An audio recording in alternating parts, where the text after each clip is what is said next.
Money and loyalty were the glue that bound Trump and Cohen. File in this deck. 2016 file photo. Michael Cohen, then an attorney for President-elect Donald Trump, arrives in Trump Tower in New York. For Cohen and Donald Trump, it's always been about money and loyalty. Those were guiding principles for Cohen when served as more than just a lawyer for Trump during the developer's rise from celebrity to president-elect. AP photo. Richard Drew, file, New York. AP. For Michael Cohen and Donald Trump, it's always been about money and loyalty. Those were guiding principles for Cohen when he served as more than just a lawyer for Trump during the developer's rise from celebrity to president-elect. Cohen brokered deals for the Trump Organization, profited handsomely from a side venture into New York City's real estate and taxi industries, and worked to make unflattering stories about Trump disappear. Money and loyalty also drove Cohen to make guilty pleas this past week in a spin-off from the swirling investigations battering the Trump White House. Feeling abandoned by Trump and in dire financial straits, the man who once famously declared that he would take a bullet for Trump now is pledging loyalty to his own family and actively seeking to cooperate with special counsel Robert Mueller's investigation. The unraveling of their relationship was laid bare Tuesday when Cohen pleaded guilty to 8 criminal charges and said in federal court that he broke campaign finance laws as part of a cover-up operation that Trump had directed. In the days after Cohen's guilty plea, 2 close associates, the magazine boss who helped him squash bad stories and the top financial man at the president's business, have been granted immunity for their cooperation. These moves could have a ripple effect on the legal fortunes of Cohen and, perhaps, Trump.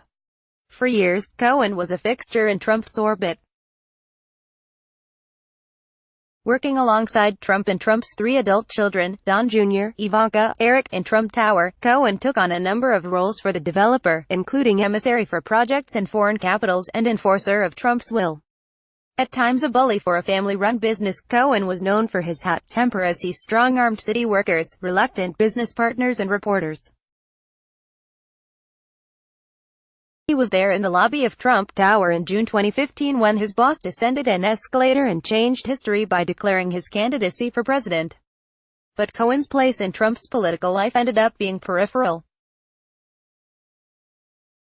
Cohen did become a reliable surrogate on cable TV. He created a viral moment by repeating, "says who," when told Trump was down in the polls, and founded the candidate's faith-based organization.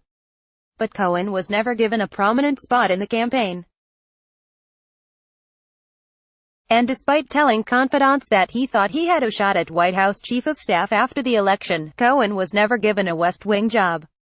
He remained in New York when Trump moved to Washington. Cohen found ways to profit from the arrangement, making millions from corporations by selling access to Trump, but felt adrift and isolated from Trump, according to 2 people familiar with his thinking who spoke on condition of anonymity because they were not authorized to discuss private conversations.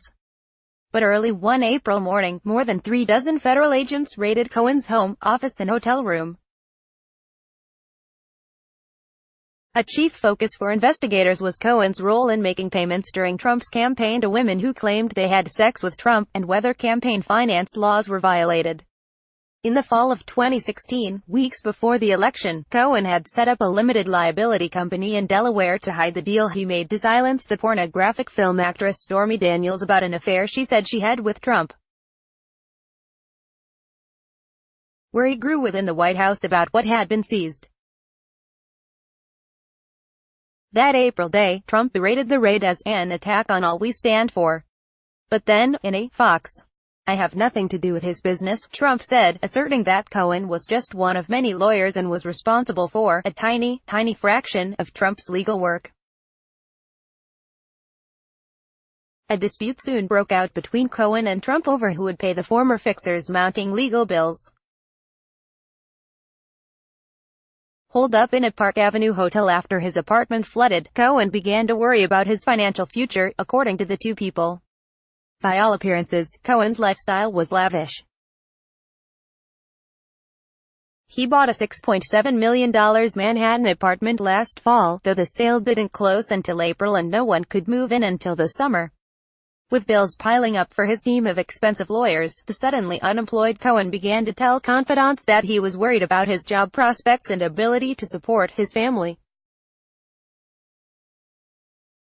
Meanwhile, the broadsides from the White House kept coming. Trump and Cohen had long stopped speaking, but word would get back to the lawyer that the president was belittling him. The president's attorney and frequent attack dog Rudy Giuliani went from calling Cohen an honest, honorable lawyer in May to deriding him as a pathological liar in July. Cohen began wondering to friends whether loyalty with Trump had become a one-way street, the People said. Eager to hit back and attempt to regain some hold on the story, Cohen hired Lanny Davis, a former Bill Clinton attorney, to be his public relations lawyer. Davis began striking back at the White House and lobbed a clear warning shot at the president when he released a secret recording of a conversation in which Trump appears to have knowledge about hush money payments to former Playboy model Karen McDougal, who also alleged an affair with the developer. Cohen was embraced by the cable news networks as an irresistible foil to Trump. Some on the left styled him as a star of the resistance. Cohen's camp made some effort to play into the role, reaching out to Watergate whistleblower John Dean and, after Cohen's plea, establishing an online fundraising tool that seemed to predominantly receive backing from liberals. Cohen, who could get about 4 years to 5 years in prison, is due to be sentenced Dec. 12 Davis has strongly telegraphed that Cohen is willing to cooperate with Mueller's investigation. But a deal has yet to be struck and there are doubts about what Cohen can prove or whether the special counsel would want to rely on an untrustworthy witness. Cohen has stayed out of sight and has remained emotional since his plea, according to the people close to him. The attacks from Trump have continued. If anyone is looking for a good lawyer, I would strongly suggest that you don't retain the services of Michael Cohen, Trump tweeted Wednesday. ____ follow Lemire on Twitter at http://twitter.com/@JohnLemire. Copyright 2018 The Associated Press. All rights reserved. This material may not be published, broadcast, written or redistributed.